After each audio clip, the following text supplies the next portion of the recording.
Now, you're going to come into one of two possible entrances.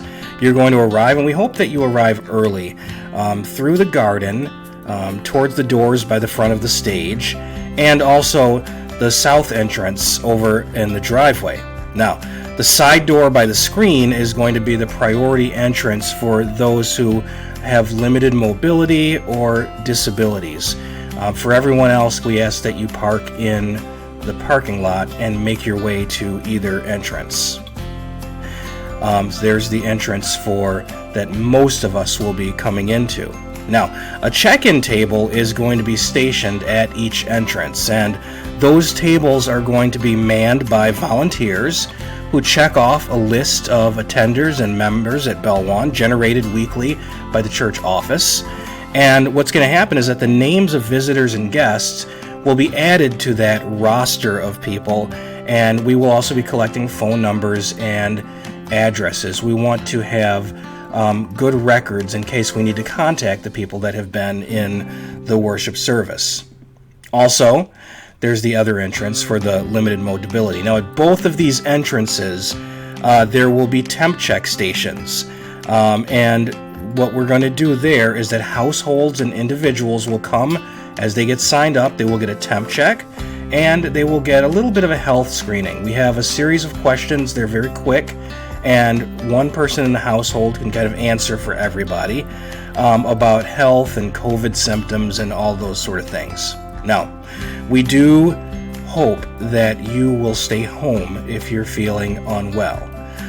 We want you to stay home in case you've come into contact with a COVID-19 carrier.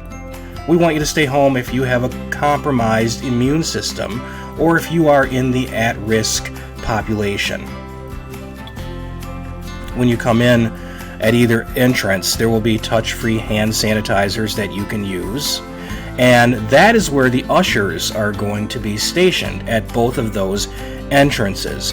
The ushers are going to seat attendees from the front of the church to the back of the church in a sort of checkerboard pattern, making sure that everybody has as much space as they can. And I think in our sanctuary, we'll be able to space out pretty well. Now, if you show up to church late, the late church arrivals will be seated by the ushers from the back to the front. So what we're going to do is, after the service is started, the ushers who are seating in the front are going to move to the back and seat people who get there a little later. Now, a couple of things that you are going to need to wear a face covering. They are required upon check-in. They are not required, they're not really even recommended for children 2 and under, and we hope that with children older than that, parents, that you just make the best decision, and remember that face coverings are required. Now, if you do not bring one, we do have the disposable medical masks that you can wear. Again, here's mine right here. I can wear it. Mine is pretty lightweight and breathable, and that works for me. And it's not the most comfortable thing, not the least comfortable thing either, but we wear it because we're supposed to. The restrooms will be available during the service, but we encourage you to refrain from using them as much as possible. And if I didn't say already, remember that Bibles and hymnals have been removed from the pulpits, so you'll need to bring your own Bible, and all the lyrics will be on the screen up in the front also. Restrooms are available during the service also, but we ask that you use them only in case you really, really need them. Refrain from using them as much as possible. The balcony also will not be used in services during this time because the stream team is up there. We are still broadcasting the service to live stream, and that needs to be kind of a quiet zone up there. The restrooms also, you'll see some signage that's reminding you to wash your hands. Also, there's some logs in there that you probably don't need to mess with, that we want to make sure that we keep a good log of the frequent sanitizations that we do with the restrooms after each single usage. There's the balcony right there. Also, I remembered that will not be used during this time. And if you look to the back there, you'll see 2 boxes on either side of the exit to the narthex. That is where you can drop off your offering at the end of the service. We also have the different ways to give that we talk about each week. You can give online or bring it into the church office, mail it in, all of those sorts of things. But those boxes will be mounted to the walls. And also there's a box mounted to the screen side exit as well for you to leave your tithes and offerings. After the service, at the conclusion of the service, the pastor and the ushers are going to direct people out of the narthex doors. So you came in the side doors and we are exiting the narthex doors. If you are limited mobility or disabled, you can of course exit the same door that you came in because your car is probably over in the driveway. Just make sure to give each other as much space as possible. We want you to know that we are doing our part to make sure that our building is very clean, very well sanitized. Before the beginning of in-person worship, the deacons, our custodian, the property team have partnered with ServPro to do a deep sanitization of the building. They misted and they wiped down all of the hard surfaces in the building so that we know that we can start this process germ-free, and we are going to continue to keep BellOne extremely clean. I want you to contact me if you have any questions or any observations about building cleanliness, as I am working closely in a supervisory role with the custodian to make sure that we are as clean as possible always. You may run into some rooms on the first floor that have those restricted access signs. We ask that you abide by those rules. We want to keep people out of the buildings and the spaces that we're not using, and so the entire second floor, the kitchen, the social hall are off limits right now.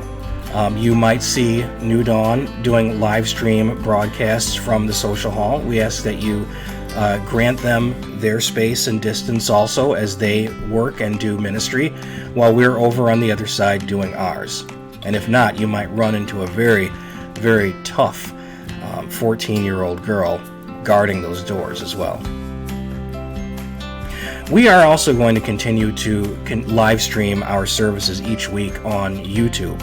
You can search for BellOne Christian Reformed Church on YouTube or go to our website www.BellOneCRC.org. Or if you'd like to have a live experience but aren't ready to come into the building yet, we are using our FM transmitter to send the service out from the sanctuary to the parking lot on 100.5 FM. So now that you have another opportunity to kind of gather and give people a wave out from the parking lot as well.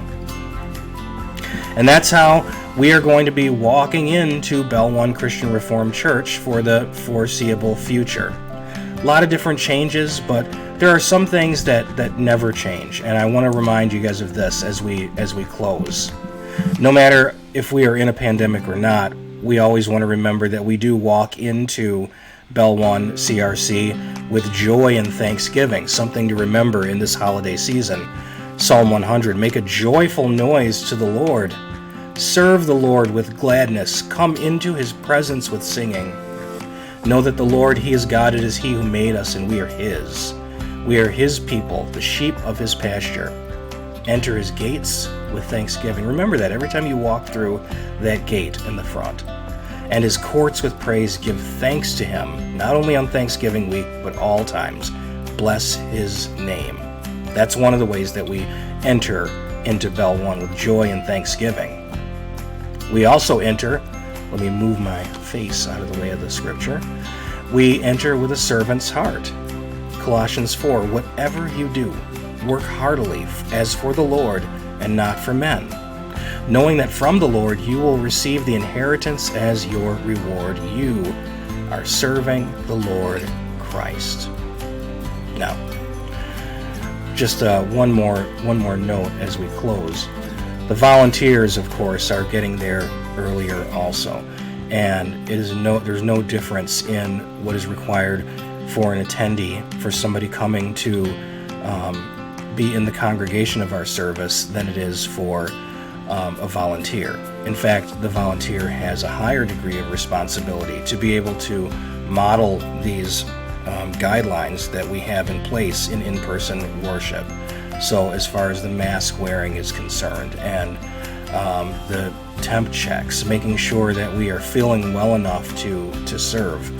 One of the biggest challenges for us, being a congregation that is pretty dedicated towards making it here, and we're a smaller congregation, and we know that there are so many things that depend on us, is that we are going to have to take on, as surely as we take on a measure of commitment, we will also have to take on a measure of wisdom and discernment and discretion. And if we're not feeling well, or if we've had primary contact or close contact with somebody who has the symptoms or has a diagnosis of COVID, that we make sure that we communicate with transparency and honesty, and that we stay home.